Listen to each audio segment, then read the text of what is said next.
Hello, in this video I want to show you how to pair your JBL Club 950NC with a iPhone. So in order to do this, first let's power on our headphones.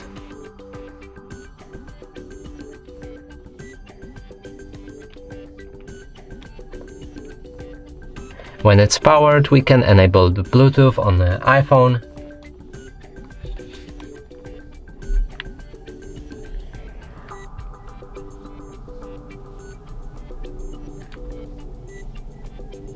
Then click on this Bluetooth icon right here and hold it also.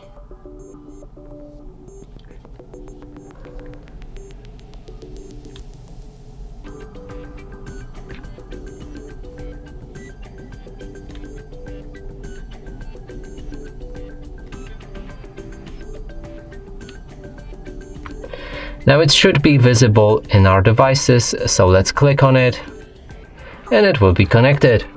And that's it for this video. Hope you like it. Please consider subscribing to our channel, leave a like and a comment below.